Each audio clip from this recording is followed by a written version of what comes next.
Putting God first in your life will transform every aspect of it, guaranteed. Today we're diving into something really powerful, how seeking God first changes everything. Now, I know that might sound a bit churchy, but stick with me. This isn't just about religion, it's about unlocking God's purpose for your life. So let's kick things off with a verse you might have heard before.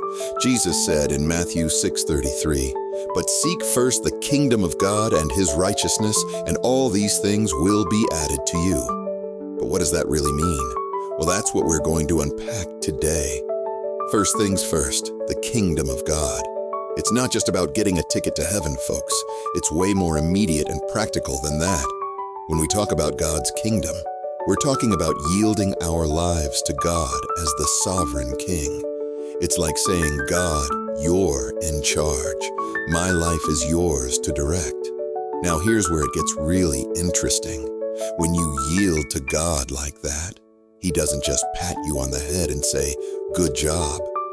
No, He gives you an assignment. You become a king or queen in His kingdom. Your job as this royal is to serve others. Yeah, you heard that right. We're called to be servant kings, just like Jesus. Remember what He said in Mark 10:45? "For even the Son of Man came not to be served, but to serve, and to give His life as a ransom for many." To really get this kingdom stuff, we need to understand the world God created for us to live in. In Genesis 1:1, it says, "In the beginning God created the heavens and the earth." This set up what I like to call the platform: time, space, and matter. We're all bound by these things in our earthly lives, and understanding this helps us grasp both our limitations and our potential. Now check this out. The very first thing God said to humans was both a blessing and a command. In Genesis 1:28, He said, "Be fruitful and multiply, and fill the earth and subdue it." Let's break that down. Be fruitful. This means produce on the outside based on what God put inside you. You've got gifts, talents, ideas. Use them. Multiply. In God's kingdom, increase is natural. You should be growing, expanding, improving. Fill the earth. Share your creations, your ideas, your love with the world. Subdue.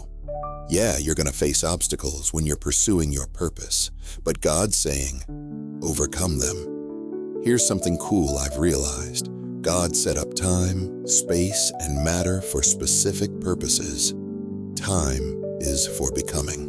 It's your opportunity to grow and develop into who God created you to be.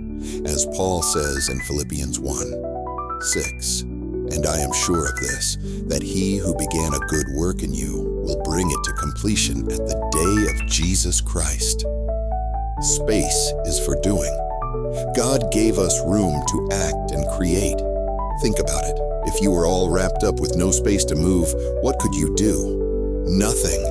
Matter is for having. It's about manifesting the tangible results of your efforts. Now, let's talk about desires for a sec. You know those dreams you have for success, for nice things, for prosperity? Guess what? Those aren't bad. In fact, God gave you those desires. But here's the kicker. He gave them to you so you'd be driven to yield to Him, to serve others, to create value for people. See?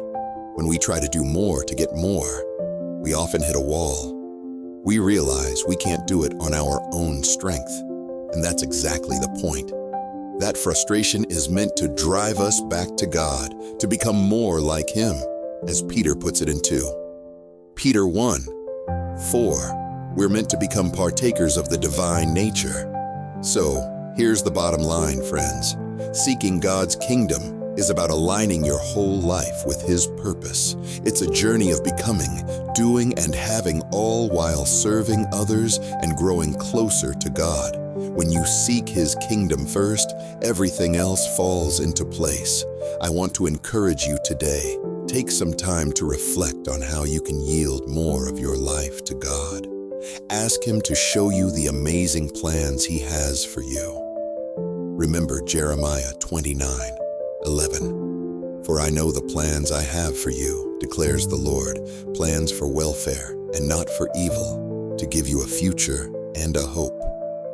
Thanks for hanging out with me today. I hope this message has inspired you to seek the kingdom and find the King. Until next time, keep growing, keep serving, and keep seeking.